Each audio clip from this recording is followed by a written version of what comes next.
En quelques siècles, Rome se construit elle-même, d'abord fragile et encore marquée par la chute de ses rois.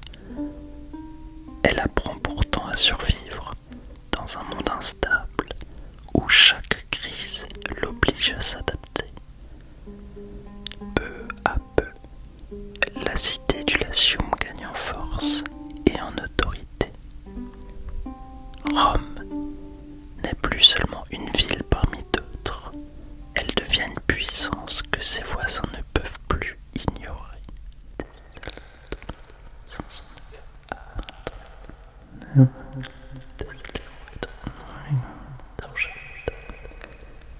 La tradition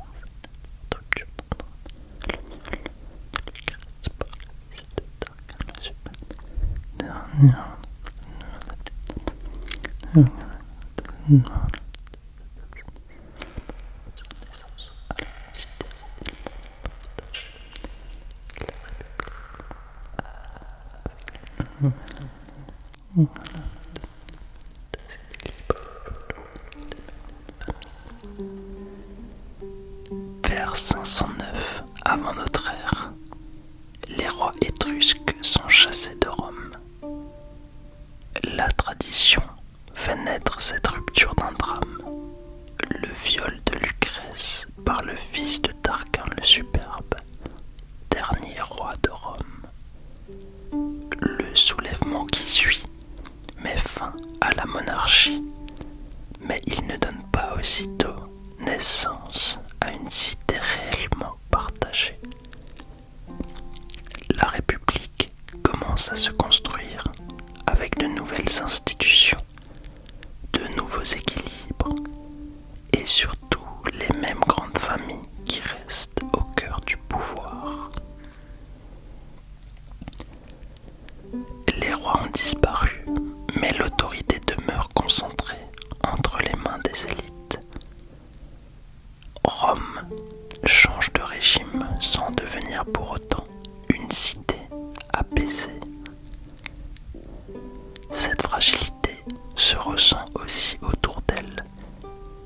Dans le Latium, plusieurs peuples voient encore d'un bon œil le retour de Tarquin le Superbe, et la jeune République doit très vite défendre son existence face aux partisans de l'ancien roi. La confrontation a lieu près du lac Régile, vers 499 avant notre ère. Rome l'emporte face à la Ligue latine, puis transforme cette victoire en alliance grâce au Foedus Cassianum. Ce traité apaise les tensions avec les cités latines et permet à Rome de consolider sa place dans la région. Rome ne grandit donc pas seulement par la guerre, elle apprend aussi à transformer ses ennemis d'hier en partenaires soumis mais utiles. Les cités latines conservent une part de leur autonomie tout en entrant dans un réseau d'obligations communes. Peu à peu, Rome comprend qu'une victoire durable ne repose pas seulement sur une bataille gagnée, mais sur la manière d'organiser les peuples vaincus autour d'elle.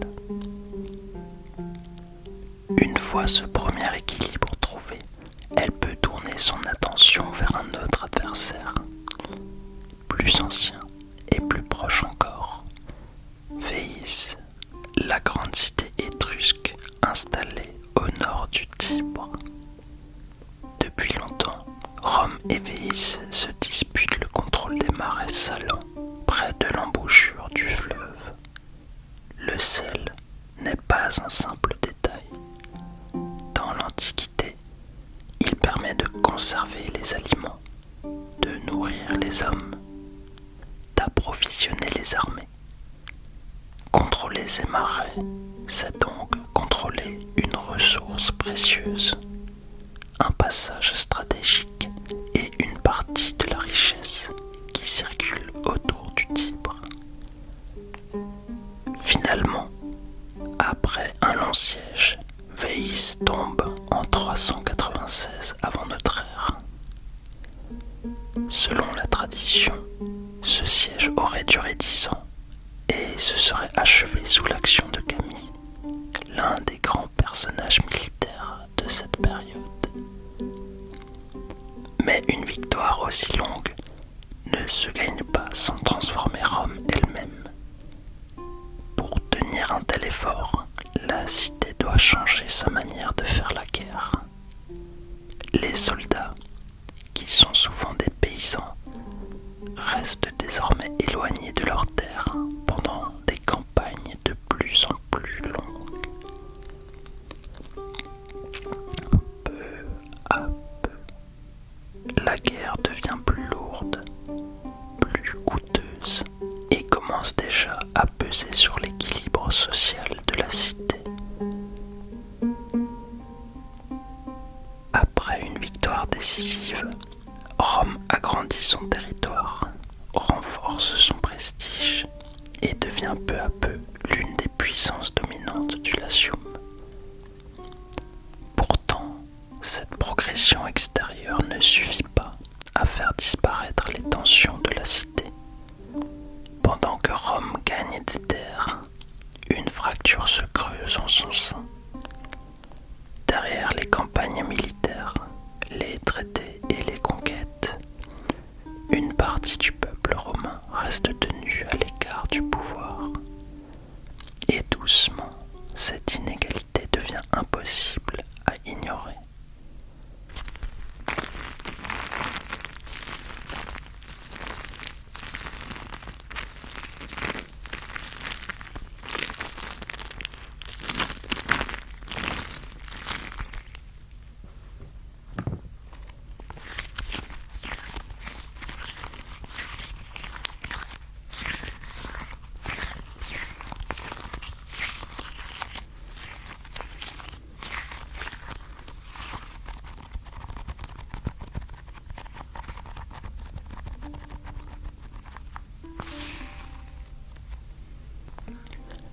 Le peuple romain semble uni.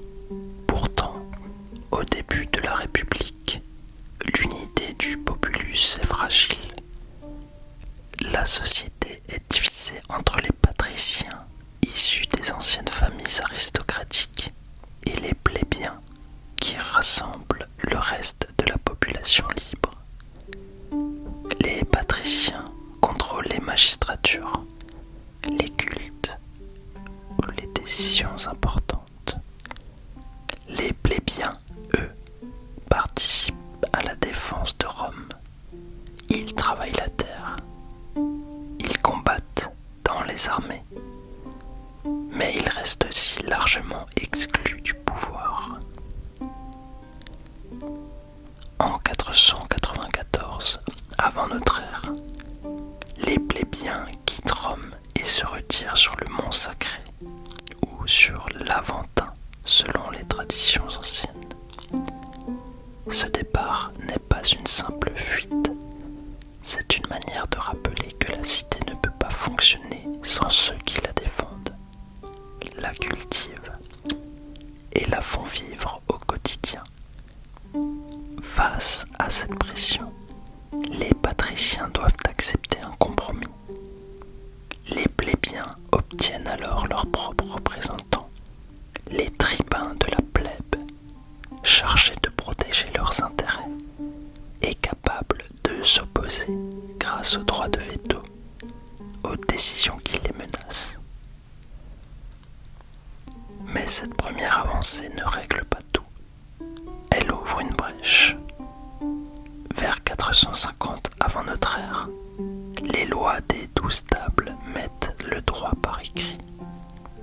Les règles ne restent plus seulement entre les mains des patriciens. Elles deviennent visibles, connues, et les plébéiens peuvent désormais mieux comprendre ce qui s'applique à eux, mieux se défendre et contester plus facilement les abus. Pourtant, malgré ces progrès, les tensions demeurent. Les dettes continuent de peser sur les petits paysans, surtout lorsqu'ils sont appelés longtemps longtemps à la guerre.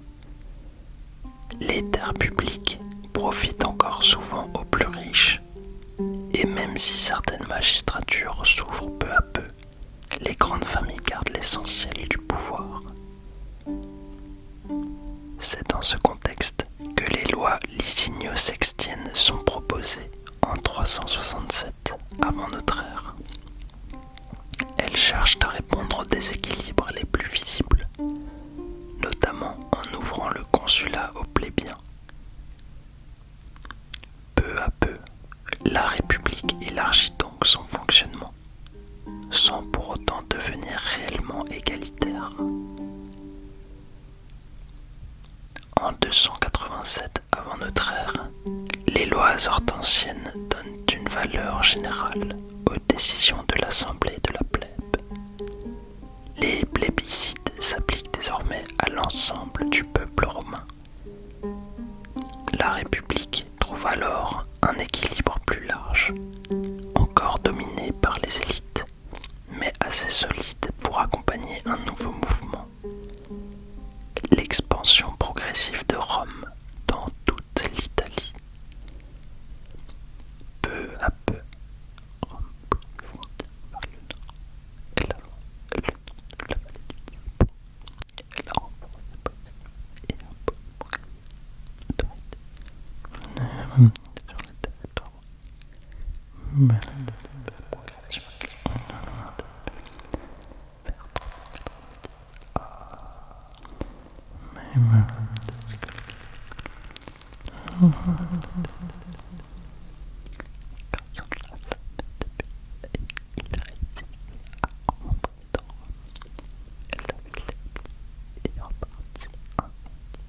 Mais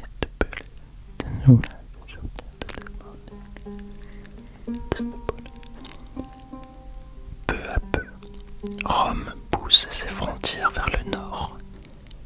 Elle avance le long de la vallée du Tibre, renforce ses positions et impose progressivement son autorité sur les territoires voisins.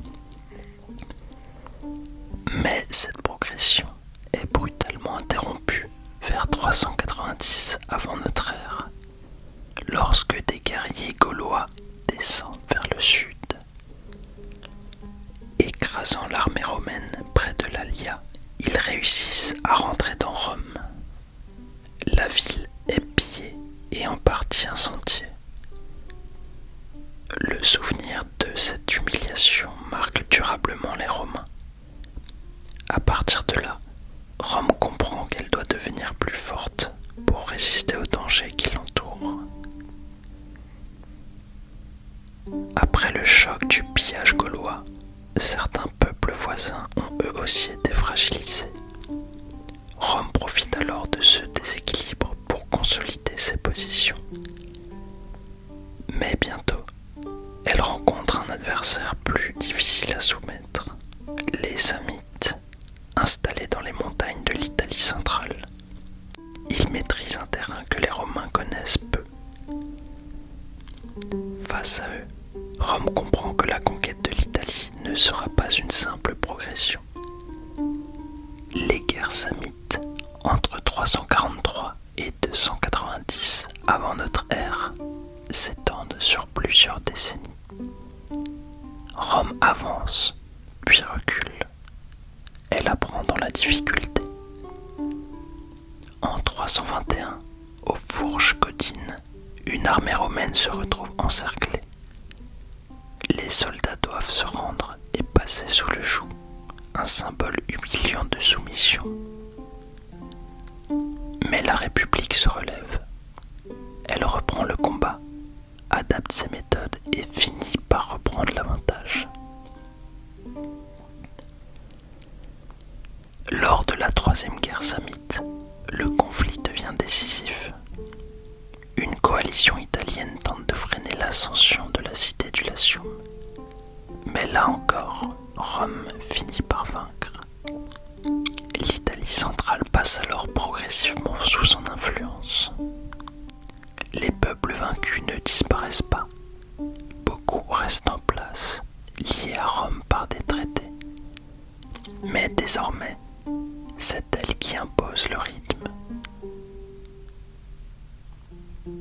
Après cette nouvelle victoire, la jeune République se tourne ensuite vers le sud. Un nouveau monde s'ouvre à elle, celui des cités grecques installées depuis des siècles dans le sud de l'Italie. Parmi elles, Tarente, une cité riche et puissante qui observe l'avancée romaine avec inquiétude. Elle refuse de se soumettre et sollicite l'appui de Pyrrhus, le roi d'Épire, un royaume situé de l'autre côté de la mer Adriatique. Pour Rome, c'est un adversaire nouveau. Pyrrhus ne vient pas avec une simple armée locale, mais avec des soldats expérimentés, formés dans la tradition militaire grecque. Ses premières batailles contre les Romains se terminent par des victoires. Pourtant, ces succès ne suffisent plus. L'attrition de cette guerre est trop forte, alors que Rome continue de résister. Après la victoire de la jeune République lors de la bataille de Bénévent en 275 avant notre ère, Pyrrhus quitte l'Italie. Puis Tarente tombe en 272 et enfin Volsinii est prise en 265. Cette grande cité étrusque indépendante passe sous contrôle romain. Désormais, la jeune République contrôle presque toute la péninsule italique. Mais ces conquêtes ouvrent à Rome un horizon plus vaste. En avançant vers le sud, la cité ne regarde plus seulement l'Italie. Elle entre dans le jeu de la Méditerranée. Et dans cet espace, une autre puissance veille déjà sur ses intérêts. Carthage.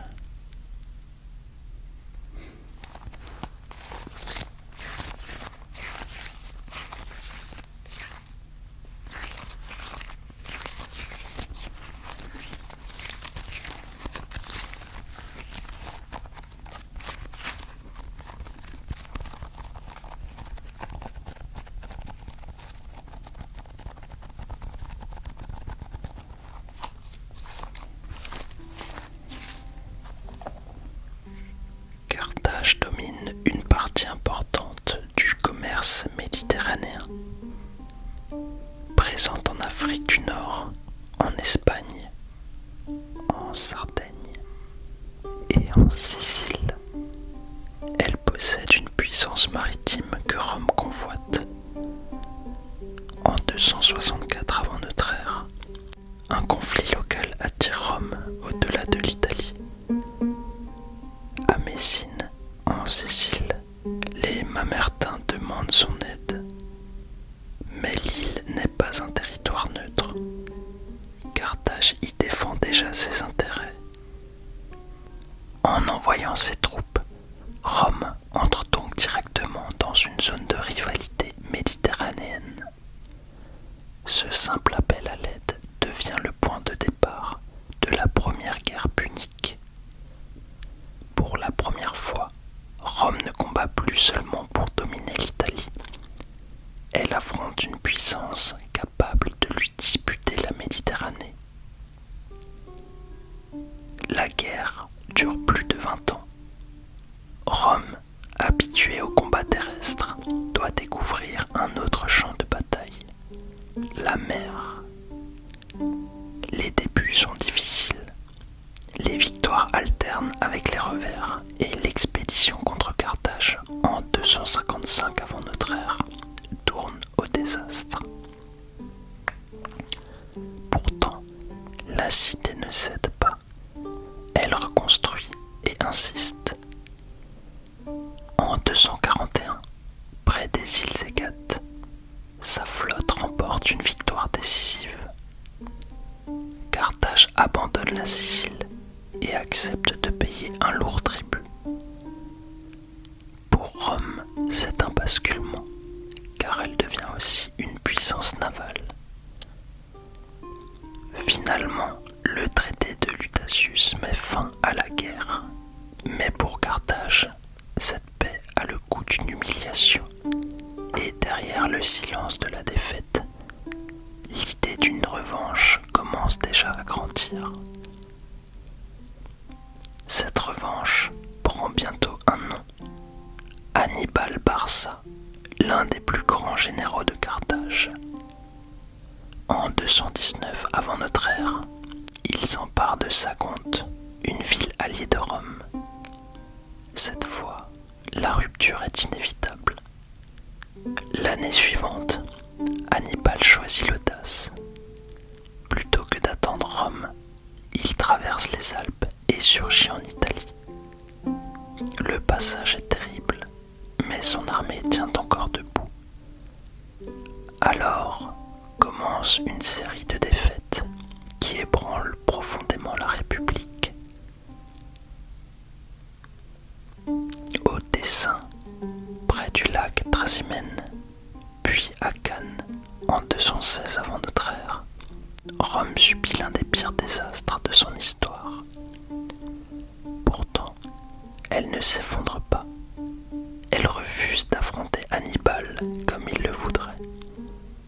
Elle temporise, l'isole peu à peu et transforme la guerre en épreuve d'endurance. Peu à peu, Hannibal se retrouve isolé et reprend cette reprise de le disciple des Romains qui comprend qu'Hannibal ne sera pas vaincu seulement en Italie.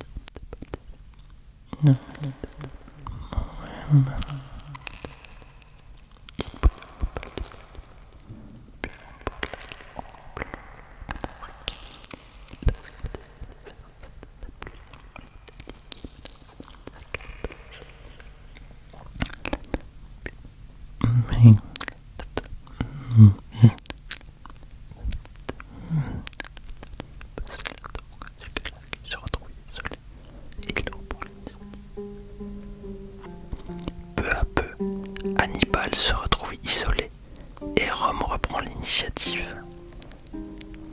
Cette reprise a aussi un visage, celui de Scipion, un jeune général romain qui comprend qu'Hannibal ne sera pas vaincu seulement en Italie. En Espagne, il frappe les bases carthaginoises et prive peu à peu Hannibal de ses appuis. Puis Rome porte la guerre encore plus loin, jusqu'en Afrique. La stratégie s'inverse. Ce n'est plus seulement l'Italie qui est menacée, c'est Carthage elle-même. Ainsi, en 203, Hannibal est forcé de quitter l'Italie pour défendre Carthage. L'année suivante, à Zama, tout se joue. Carthage est vaincue. Elle est libre à sa flotte, voit sa puissance militaire brisée et ne peut plus faire la guerre sans l'accord de la cité du Latium, grande gagnante de la Seconde Guerre punique.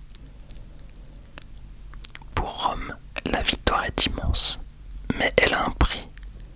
Pendant des années, l'Italie a vécu au rythme des armées, des destructions et de l'absence des hommes partis combattre. Les campagnes en sortent fragilisées. Beaucoup de petits paysans reviennent trop tard ou ne reviennent pas du tout.